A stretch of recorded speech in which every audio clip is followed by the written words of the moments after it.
Hello students, welcome to my SM Studio YouTube channel.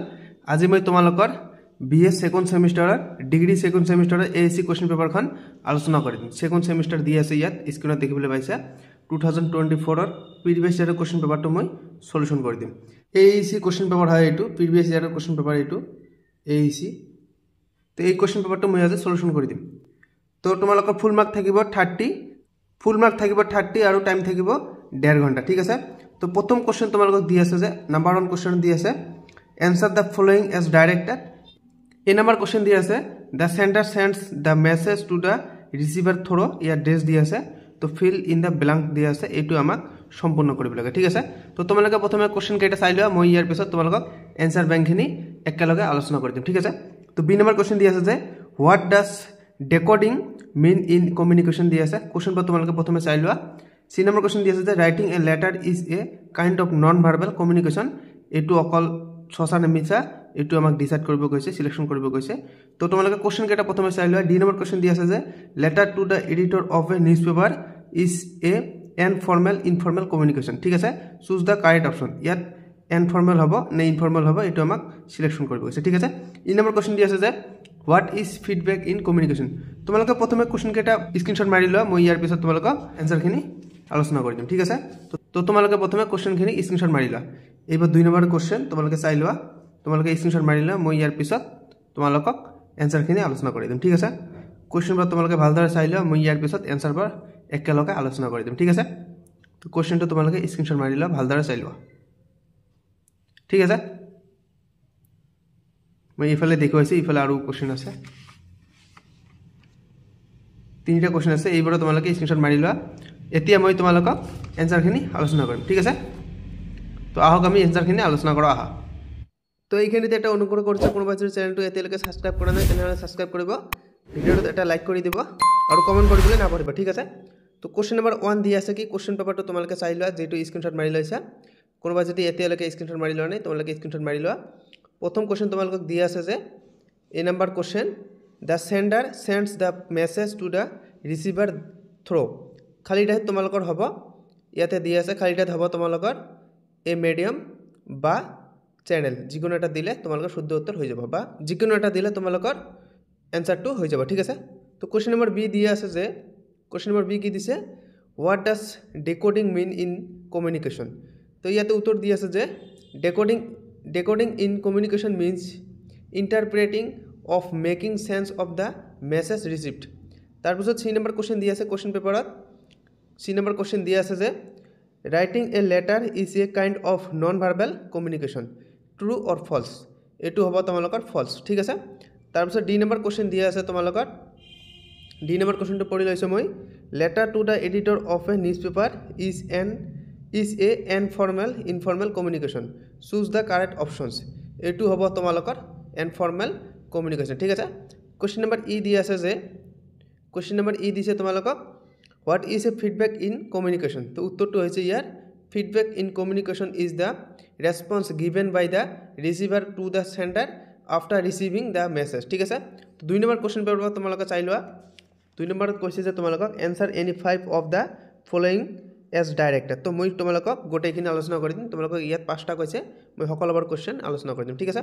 তো প্ৰথম question তোমালোকক কি কৈছে প্ৰথম কোশ্চেনটো তোমালোকে পঢ়ি লোৱা। কৈছে যে mention two instances of non verbal communication ঠিক আছে। তো ইয়াৰ উত্তৰ দি আছে ইয়াত এটা হ'ব facial expression আৰু এটা হ'ব gestures। তাৰপিছত বি নম্বৰ কোশ্চেন দি আছে কি বি নম্বৰ কোশ্চেনটো পঢ়ি লৈছো name two modern forms of communication ইয়াৰ উত্তৰ ইয়াতে দি আছে। ইয়াৰ উত্তৰ তোমালোকৰ এটা হ'ব ইমেইল আৰু এটা হ'ব ইনষ্টেন্ট মেসেজিং এক্সাম্পল দি আছে হোৱাটছএপ টুইটাৰ হ'ব পাৰে। তাৰপিছত কোশ্চেন নম্বৰ সি কি দি আছে কোশ্চেনটো তোমালোকে পঢ়ি লোৱা।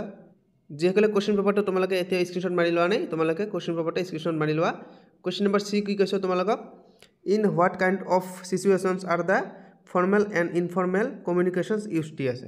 তো ইয়াৰ উত্তৰ দি আছে ইয়াতে formal communication is used in professional or official setting like offices or schools।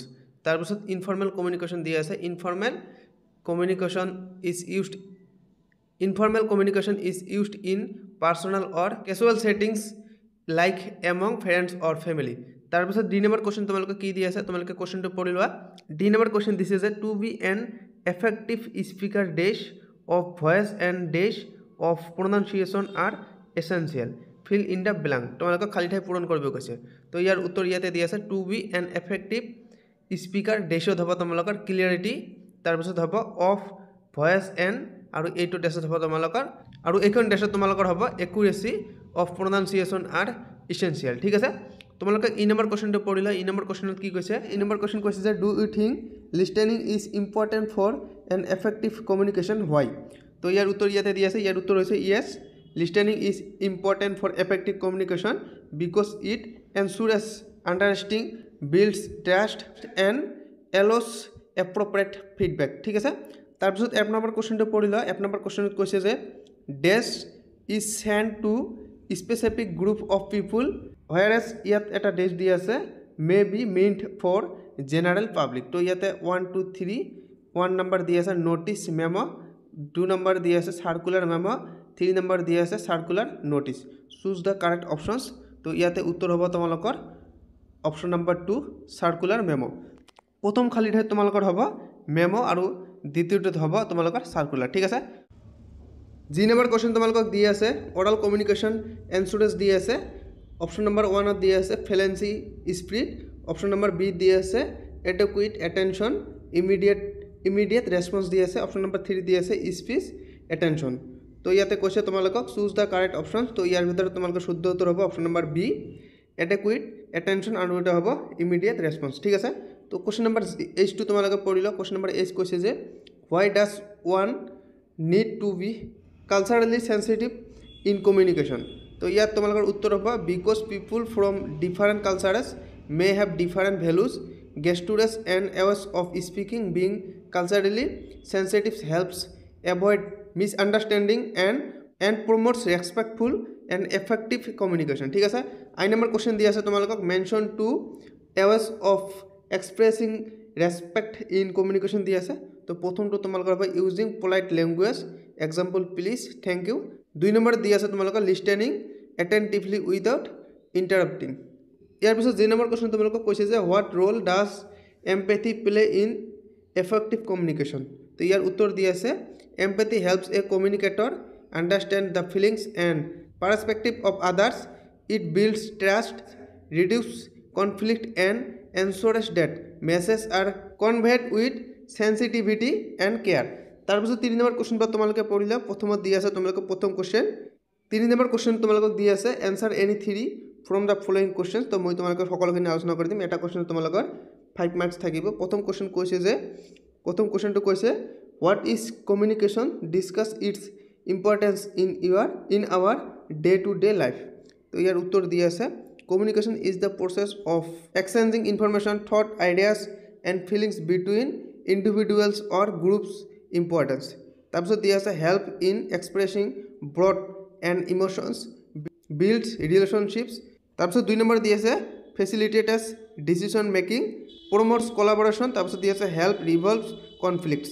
তাৰপিছত বি নম্বৰ কুৱেশ্যন দি আছে right a note on the different types of formal and informal communication. ঠিক আছে, তো ইয়াতে ইয়াৰ উত্তৰ দি আছে formal communication follows a structured and official format, example দি আছে ৰিপৰ্টছ, মিটিংছ এণ্ড মেম'জ দি আছে।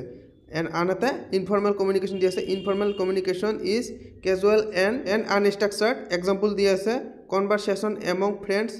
Formal communication is use the professional settings while informal is used in social settings. তাৰপিছত 3 নম্বৰ কুৱেশ্যন দি আছে discuss the role of thinking and planning in effective communication দি আছে। তো উত্তৰ ইয়াতে দি আছে thinking and planning help in organizing thoughts clearly. তাৰপিছত দি আছে তোমালোকক choosing the right words and medium. তাৰপিছত দি আছে আৰ্টিচিপেটিং দ্য ৰিচিভাৰ্ছ ৰেছপন্স। তাৰপিছত দি আছে avoiding miscommunication, they ensure that the message is clear, concise and goal oriented. D number question তোমালোকক কৈছে যে critically examine the barriers of communication. ইয়াৰ উত্তৰ ইয়াতে দি আছে, মই স্ক্ৰীনত শ্ব' কৰাই দিছোঁ, তোমালোকে চাই লোৱা। ইয়াৰ পৰা লিখিলে হৈ যাব, স্ক্ৰীনশ্বট মাৰি লৈ পঢ়িলে হৈ যাব। ঠিক আছে, ভালদৰে চাই লোৱা। তাৰপিছত ই নম্বৰ কুৱেশ্যনটো তোমালোকে পঢ়ি লোৱা। ই নম্বৰ কুৱেশ্যন দিছে যে how has technology affected human communication system, prepare a note, citing, appropriate example দি আছে। তো উত্তৰ ইয়াতে দি আছে, তোমালোকে উত্তৰটো ভালদৰে চাই লোৱা, স্ক্ৰীনশ্বট মাৰিলে পঢ়ি ল'লে হৈ গ'ল। ঠিক আছে উত্তৰটো তোমালোকে ইয়াতে চাই লোৱা তাৰপিছত F নাম্বাৰটো তোমালোকে ভালদৰে চাই লোৱা F নাম্বাৰ কোৱেশ্চন কৈছে যে what are the advantage of oral communication তো উত্তৰ ইয়াতে দিয়া আছে কুইক এণ্ড ডাইৰেক্ট এইখিনি তোমালোকে ভালদৰে চাই লৈ পঢ়িলে হৈ গ'ল ঠিক আছে তো আজিৰ ভিডিঅ' এইখিনি যদি ভিডিঅ'টো ভাল লাগে তেনেহ'লে লাইক কৰিব কমেণ্ট কৰিব আৰু চেনেলটো ছাবস্ক্ৰাইব কৰিবলৈ নাপাহৰিব ঠিক আছে বাই বাই টেক কেয়াৰ